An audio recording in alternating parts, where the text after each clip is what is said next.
আমি আরেকবার আপনাদের সামনে এই ছবিটা রাখছি, ঠিক যে মুহূর্তে যাদের চিঠি দেওয়া হয়েছে আরজি করে হামলার ঘটনার প্রেক্ষিতে তাদের শুধু যাওয়ার অনুমতি দেওয়া হয়েছে এবং তারা যাচ্ছেন, যখন যাচ্ছেন লালবাজারের দিকে সেই সময়ের ছবি আপনারা দেখছেন। ডিওয়াইএফআই এর রাজ্য সভানেত্রী মীনাক্ষী মুখোপাধ্যায় সহ যাদের যাদের নোটিশ পাঠানো হয়েছে তারা যাচ্ছেন এবং সঙ্গে আইনজীবীরা রয়েছেন।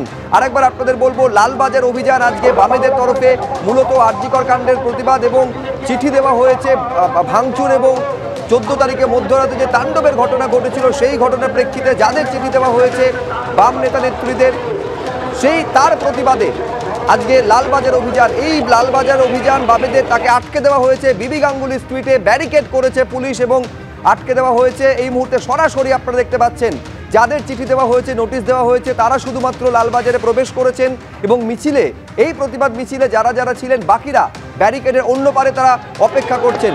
বুঝতে পারছেন প্রবল বৃষ্টি, রাস্তায় জল দাঁড়িয়ে গিয়েছে, তার মধ্যে বামেদের মিছিলে যারা যারা ছিলেন তারা অপেক্ষা করছেন এইখানে। সরাসরি আপনারা দেখতে পাচ্ছেন এই ছবি।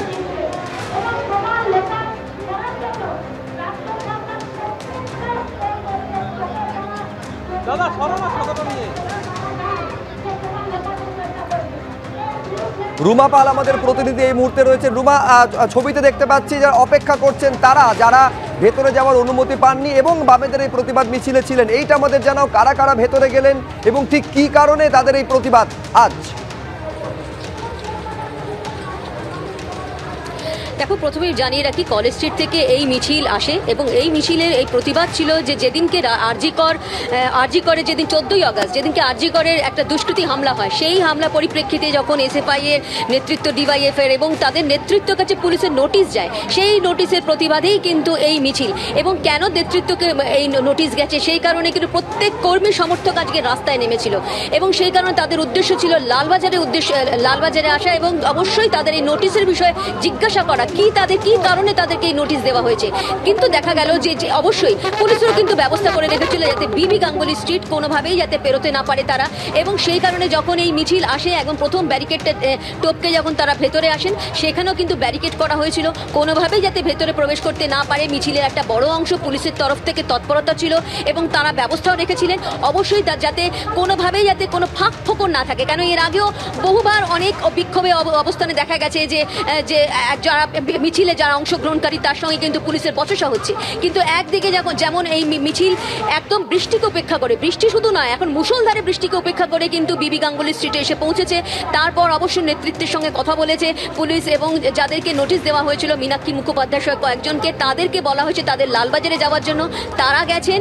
কিন্তু মিছিলের একটা বড় অংশ যারা অংশগ্রহণ করেছিলেন তারা কিন্তু একদম বিবি গাঙ্গুলি স্ট্রিটেই রয়েছেন এবং সেখানে তারা স্লোগানিং করছেন এবং সেদিনকের ঘটনা তুলে ধরছেন, কি পরিপ্রেক্ষিতে কেন এই ধরনের ঘটনা ঘটেছে। একদিকে আরজিকর কাণ্ডের প্রতিবাদ, অন্যদিকে দুষ্কৃতী হামলার প্রতিবাদ, সমস্ত প্রতিবাদই কিন্তু তারা এখানে করছেন এবং পুলিশে ছয়লাভ। বুঝতেই পারছো, একদিকে জল মারাত্মক জমেছে, এমনটাই জমেছে বলা যেতে পারে যে একদম মানে হাঁটু পর্যন্ত জল হয়ে গেছে বেশ কিছু জায়গায়। এবং একদিকে যেমন মিছিলের অংশ তারা কিন্তু আর এগোতে পারছে না, অন্যদিকে ব্যারিকেড করা হয়েছে, গাড়ি রাখা হয়েছে এবং যাদের নেতৃত্ব রয়েছেন তারা ভেতরে গেছেন। লালবাজারে অবশ্যই এটা আগেও বলছিলাম যে লালবাজারে গেলে অবশ্যই সেটা একটা লং প্রসেস, সেখানে কি কথা বলবেন, কি কথা হয় অবশ্যই পরবর্তীতে জানা যাবে। তবে এখন কিন্তু মিছিল আটকে রয়েছে বিবি গাঙ্গুলি স্ট্রিটে, পুলিশও রয়েছে, মিছিলও রয়েছে, মিছিলে অংশগ্রহণকারীরাও রয়েছে। একবার তোমাকে থামাচ্ছি, উজ্জ্বল মুখোপাধ্যায় আমাদের আরেক প্রতিনিধি রয়েছেন। উজ্জ্বল, এইটা জানো কে কে গেলেন ভেতরে, লালবাজারের ভেতরে? দেখো, এখনো পর্যন্ত যে 7 জন গেছেন যাদেরকে নোটিশ পাঠানো হয়েছে সেই 7 জন প্রতিনিধি তারা ভেতরে গেলেন। এর মধ্যে মীনাক্ষী মুখোপাধ্যায় রয়েছেন, এর মধ্যে দীপু সাহা রয়েছেন এবং বাকি যাদেরকে নোটিশ পাঠানো হয়েছে।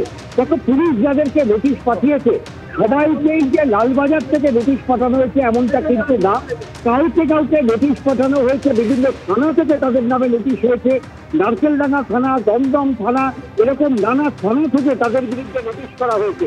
ফলে যাদেরকে মূলত লালবাজার থেকে নোটিশ করা হয়েছিল তারা আজকে গেছেন এবং আইনজীবীদের সঙ্গে নিয়ে গেছেন এবং এছাড়া তাদের সঙ্গে কিন্তু মহিলা সমিতি, এসএফআই, মহিলা সমিতি এবং ডিআইএফআই তাদের যারা নেতৃত্ব রয়েছেন একদম প্রথম সারির সম্পাদক এবং সভাপতি তারাও কেউ গেছেন এবং সঙ্গে রয়েছেন আইনজীবীরা।